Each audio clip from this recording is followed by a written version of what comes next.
Okay, as this is my first Capaldi episode I've covered, I'm going to give you a brief overview about how I feel about him.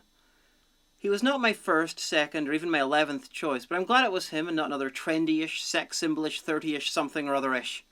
Season 8 was probably the strongest since Season 5, and maybe the second best since the show returned.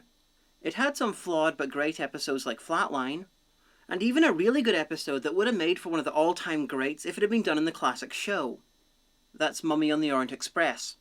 Long story short on that, every issue Mummy has is rooted in its new Whoisms. If it had been done as a Hinchcliffe story, it would have been up there with Genesis of the Daleks. I'm sure I'll explain how in my eventual Good Episodes of New Who video. Capaldi himself is good, even if the writing sometimes is still not. For the first time since McCoy, we finally have a Doctor that lines up with pretty much how I see the character. But will that be enough to make me happy? You should know the answer to that. Anyway, the first of two eventual Twatty Who reviews for Season 8. You can guess the other one. This is Moonkiller. We open up with Clara's impassioned pleas to the people of Earth, us, about a terrible decision that we're gonna have to make. There's a problem here. This whole episode hinges on an impossible dilemma, on the question being hard, but it's really not. An innocent life versus the future of all mankind. Perhaps this is speciesist of me, but any single life form is worth sacrificing to save the future of all mankind. Human, dog, Mass Effect fan, and yes, even scientifically impossible space monsters. But we will get there in due course. We pick up just after the caretaker. Courtney Woods, the less annoying regeneration of the girl from the pilot of the Sergeant Adventures, has had her life destroyed. Because the Doctor told her that she's not special. This involves stealing the Doctor's psychic paper and running amok. Question 1. How did you get a hold of the psychic paper, let alone work out how to use it? Question 2. Why is the Doctor wandering through the school like he works there? He stopped working there, like a week ago. Question 3. Why did the Doctor leave the TARDIS unlocked? I hope he left it unlocked, because the idea that she could break into a locked TARDIS is just too horrifying to comprehend. Doctor, will you just tell her? Tell her what? Tell her that she's special. Have you gone bananas? Do you really think I'm not special? Courtney? You're a teen, so I'll forgive you, but this is the equivalent of a drop of water in a river, demanding that the guy going kayaking on top of it tell it that it's special. You are special from your own point of view, but from his point of view, his non-human, hyper-intelligent, able to see the inner workings of time point of view, you are a droplet, much like any other. How'd you like to be the first woman on the moon? Is that special enough for you? Yeah, alright. But he still realizes that feeling special is more important than being special, and we're off to the moon in 2049. Why 2049? Because setting this story in the present day is a step too far for even Kill the Moon. The TARDIS lands in an old space shuttle, refitted for a desperate final mission and filled with something ominous. What are they? American flags. Dun dun dun. 100 nuclear bombs. That's nowhere near as dangerous. The shuttle's about to crash on the surface of the moon, so naturally the Doctor has himself and the equally helmetless others hold on to the cargo, rather than run into the TARDIS. Which, depending on how the episode is feeling, might not even shake when the shuttle is torn into crumpled pieces of metal. Or rather, badly rendered CGI metal. Anyway, of course the shuttle doesn't get shredded or anything, because that would be sensible.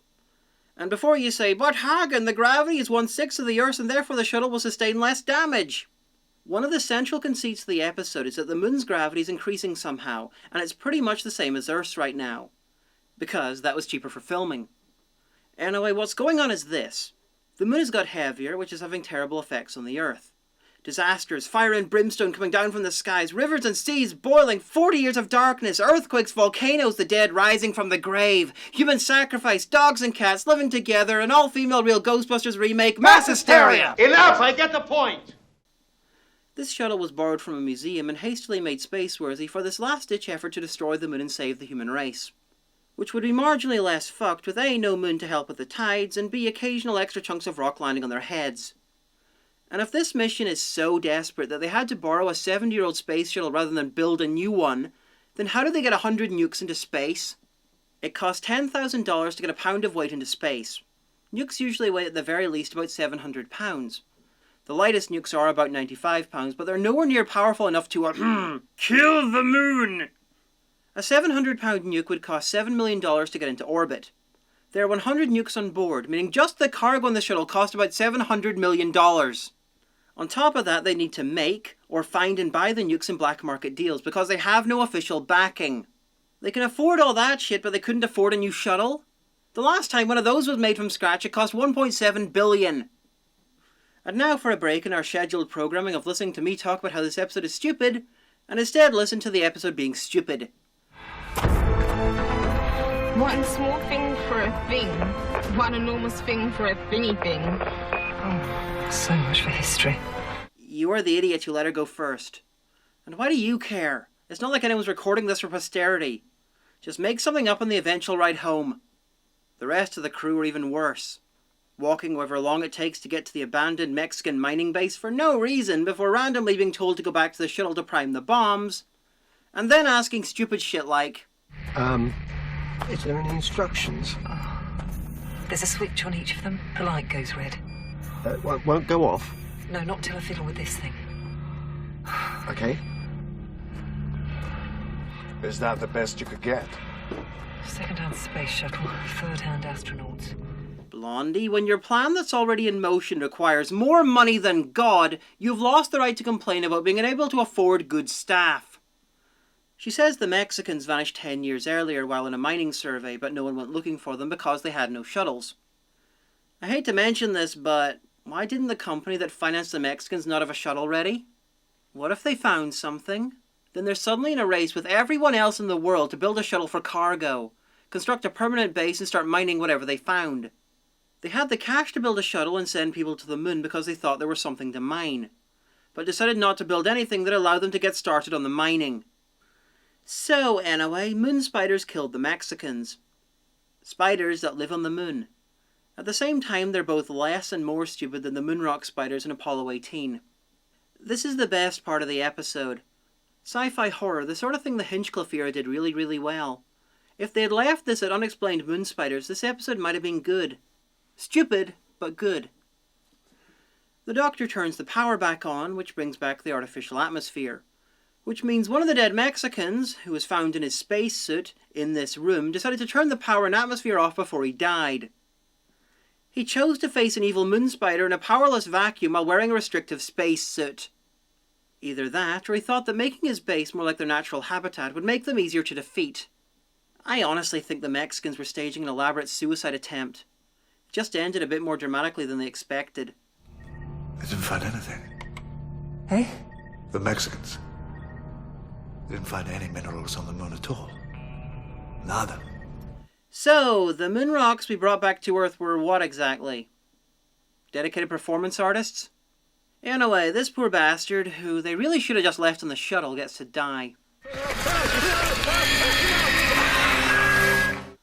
One thing about this episode, even when it's at its best, it's still fucking ridiculous. And not in the usual kind of ways. Well, it is, but not just them. For instance, when an angry moon spider attacks, gravity decides that existing is optional. Courtney kills the moon spider with some disinfectant. Because this episode is hardcore and that's how it rolls. If hardcore means fucking ludicrous. Kills 99% of all known germs. Good stuff, Courtney. Just don't try that at home, okay? Did you say germs? Oh, God, this is incredible. Look at the size of it. This is a germ. Wow, that's an intellectual pain I haven't felt since I saw Star Trek Voyager's macrovirus. No, this is worse. They didn't live on the fucking moon. The Doctor says it's a single-cell life form, and while they are capable of growing big and can be visibly complex, they are never as complex as that. That clearly has different parts, which not only look like they've been made from different cells, but look like they've been borrowed from different species. They look like they have human teeth, for fuck's sake. You flew because that 1.3 billion tons shifted. It moved. It's an unstable mass. Doctor, go home, you're fucking drunk. And everyone, next time you're fucking someone, ask them if the Earth moved, and if they say yes, scream liar! Because they didn't fly. And then prepare to receive a restraining order. Can I get reception? Get in. Why are you shutting her in? Because he's under the mistaken belief that would improve the episode. So when Clara wants to leave, the Doctor tries to explain the new show's second attempt at hand-waving him being stuck in the adventure at hand. Clara, there are some moments in time that I simply can't see. They tend to last about as long as the story I'm currently in. Their first attempt at hand-waving this was the Reapers and Father's Day. Classic Who just had the Doctor change history or refuse based on how much gin the writer had that morning. I mention gin because I'm going to explain this following bit, where the Doctor gets attacked by a moon spider germ. No, it's attacking, it won't work.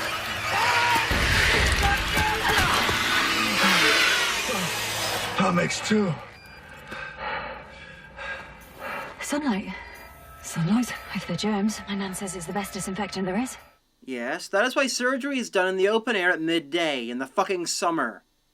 I don't mind her saying stupid shit like that, really. People say stupid shit. Scared people say even more stupid shit. I mind the Doctor agreeing with her and her being right about the stupid shit. Anyway, time for the big reveal. The moon is an egg.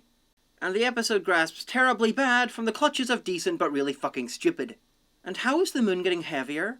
Either the creature is creating mass inside the egg via magic, or there's something like a yolk to feed it. But if that's the case, why is the overall weight increasing? You cannot get heavier than the sum total of yourself and the thing you are eating. If anything, the moon should be lighter due to energy loss and the fact that the shell is not airtight. The moon spider germs live in the shell membrane and got to the surface via cracks in the shell. They feed on something. Are they responsible for the excess weight? No, for the same reason the egg can't be. You can't generate weight out of figurative thin air. Fat air, maybe.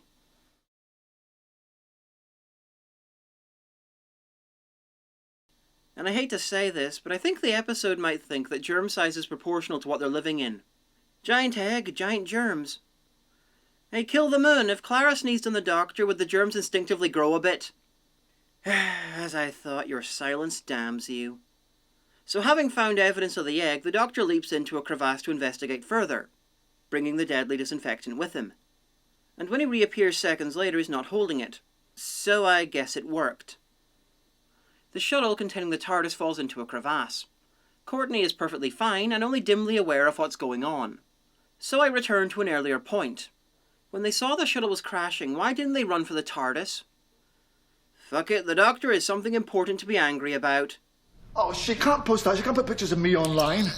Doctor, the first time you saw that face, you ended up having a statue carved of you and worshipped as a god. There are pictures of you everywhere. Get over it. Anyway, finally the Doctor gets to explaining what's up, to those of you who don't have the benefit of my commentary. The moon's an egg. One small positive, everyone in that scene obviously knows how ridiculous that is. I just can't tell if it's the character's honest reactions or the actor's feelings are bleeding through. Is it a chicken? Okay, now you're just trolling. No. For a chicken to have laid an egg. Courtney, don't spoil the moment. The Doctor is sure it's a unique life form. I assume he thinks that a single parent is born pregnant, lays its egg, and then flies off to commit space harakiri. Anyway, time for the episode to take a speedy turn off road and into a tree called abortion. How do we kill it?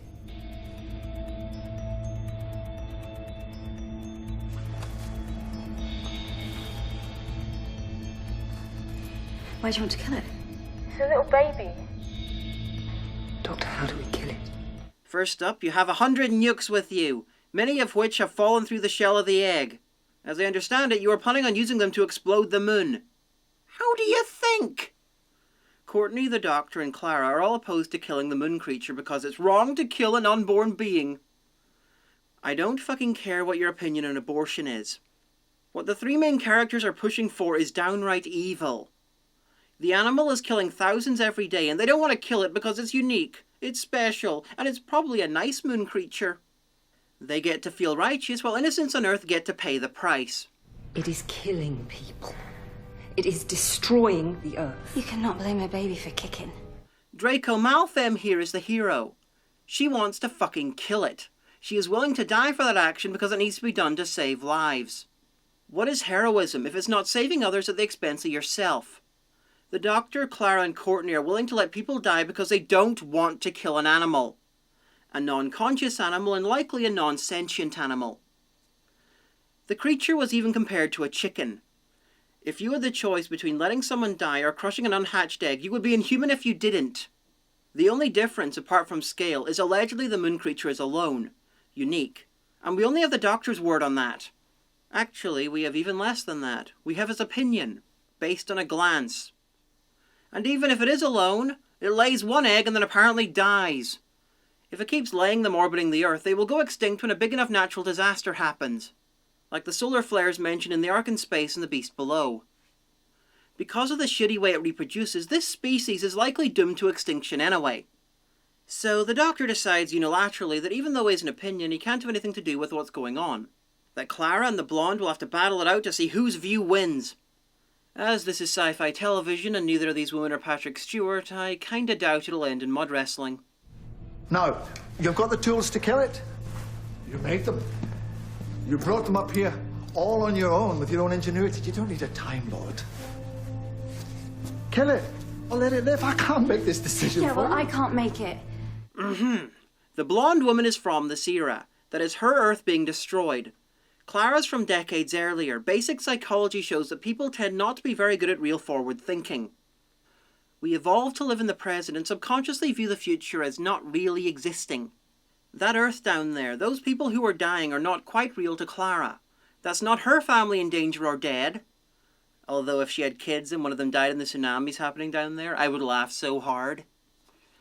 That is the blonde woman's home, that's her Earth. Her family and friends in danger. She knows how real the situation is. If the Doctor needs to recuse himself from the decision, then so does Clara. I've never killed Hitler, and you wouldn't expect me to kill Hitler. The future is no more malleable than the past. So, why are you making it malleable by refusing to take control? You have created an unnecessary Schrodinger's moon creature death. And since you Godwin the story, this is like bringing someone from 1912 to dinner in 1937, not giving them much info about World War II and the Nazis, and making them argue with someone in danger from them, say a Jew, about whether you should shoot Hitler in the face. Oh, what a prat. Yep. Oh, hello, unneeded shot of moon spider germs. They could have spent that money making the shuttle crash look not shit. Hang on tight, there's been a breach! Oh, wow, is there anything this woman isn't right about? So apparently the blonde wants to kill the creature because the pieces of moon shell will hit the Earth like massive asteroids after it hatches. And that's horrifically dangerous. Because inside the moon, miss, is a gigantic creature forcing its way out. And when it does, which is going to be pretty damn soon, there are going to be huge chunks of the moon heading right for us. Like whatever killed the dinosaurs, only 10,000 times bigger. Okay, but I kind of assumed your plan was to explode the moon. If you're worried about pieces of the moon hitting the Earth, then why did you bring all those nukes? If you weren't planning on exploding the moon, then why did you bring all those nukes? So she moves on to what should have been her first argument, that the moon creature's first port of call will likely be the Earth. It's an exoparasite. A what? Like a flea. Or a headlouse. I'm gonna have to be a lot more certain than that if I'm gonna kill a baby. Aw, I wonder if she had that kind of moral quandary when she ate an innocent bird in Time and the Doctor. If Clara was a devout Jane, this might work. But she's not, so she's a hypocrite. A hypocrite who puts her own ethics ahead of other people's lives. She's a coward, and if this story had any degree of sense, she would be the villain. Listen, I don't want to do this. All my life I've dreamed about coming here. But this is how it has to end. Oi! I've given us an hour. There's a cutout here. If anyone has any bright ideas or if he comes back, that stops it. But once it's pressed, it stays pressed. And if he doesn't come back? I didn't expect to survive anyway. That is textbook heroism. Self-sacrifice to save the world. Doing the necessary so others don't have to suffer. Yeah, it's a pity she'd take the other two with her, but it's hardly her fault that the Doctor left and didn't take them with him. So, Clara gets patched into the whole world and gives them 45 minutes to decide whether to kill the moon or not. How will they tell her how they vote? By turning their lights off. If the world goes dark, the moon creature dies. 1, that means only those who are currently at night get a vote. 2, that means only those with power get a vote. 3, the poor people in the disaster zones, those worst affected by the moon creature, don't get a vote. 4, those who don't speak English are shit out of luck. Good night, Earth. Good night, moon. Even though it's daytime in half the Earth. What is it with this show and forgetting that time zones exist? So everyone turns their lights off, good on you, human race, and Clara decides to overrule them and save the moon creature. Sorry, girls. See you on the other side. 2. Deliberate or not, this story is a terrible metaphor for abortion. The moon creature is the fetus, and the human race of 2049 is the woman who's being damaged and may die because of the fetus. All of them with a vote voted to kill the moon creature. They voted to abort. Clara, who the issue does not affect, forced them to stop the abortion because it's wrong. What does that make her? I think you can guess. People have died because they were denied abortions, because people like Clara overruled their right to life and bodily autonomy. Fuck her. The doctor arrives back, at literally the second the bombs would have gone off if Clara hadn't interfered. So, from the safety of a beach that does not look like it's had months and years of crazy fucking tides, they watch as the moon crumbles and the moon creature flies away happily. Clara was right and it was harmless. Still, they now have to deal with life with no moon. Oh wait, no they don't, because the second's old moon creature laid an egg bigger than itself. An egg identical to the old one. I've seen people suggest that the old pieces of the moon reformed around the new and much smaller egg. But the doctor said the moon shell disintegrated. The chick flies away and the eggshell disintegrates. And since he is clearly always right when glancing at moon-related shit, I'll go with that. I think that somebody deserves a thank you. Yeah, probably.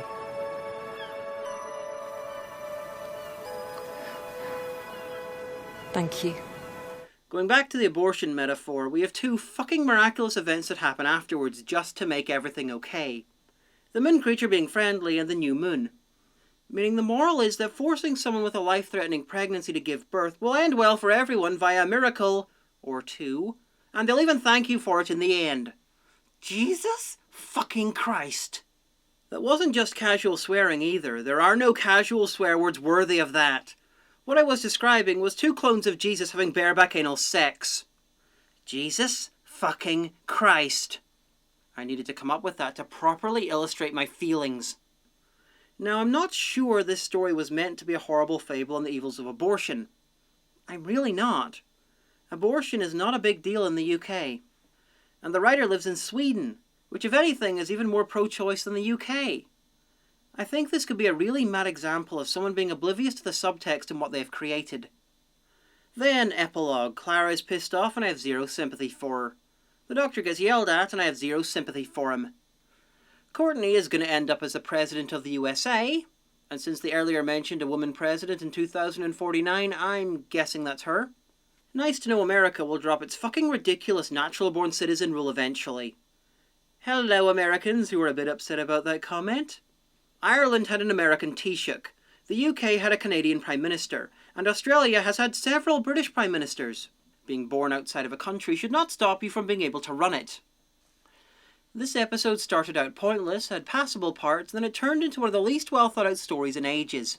It's built from crap and unfortunate implications. Its dilemma is ridiculous, the main character has made every wrong decision, and its assault on logic to magically make everything okay in the end is even worse. If you want a dilemma, then make one without a really fucking obvious answer, and have actual fallout from the choice made. It's not that hard.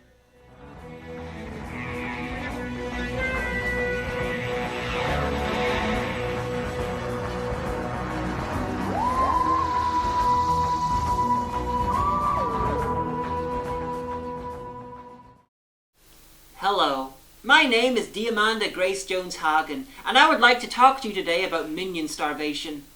This minion has not eaten in days, and is currently grasping towards the camera because I've taped a sandwich to it. Oh, no!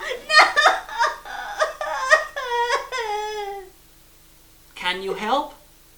No, not really, but what you can do is check our Patreon and help the economy of Afghanistan in doing many incredible and important things, such as buying a more expensive sandwich to tape to the camera. So please, join us in making this minion's life a little bit harder.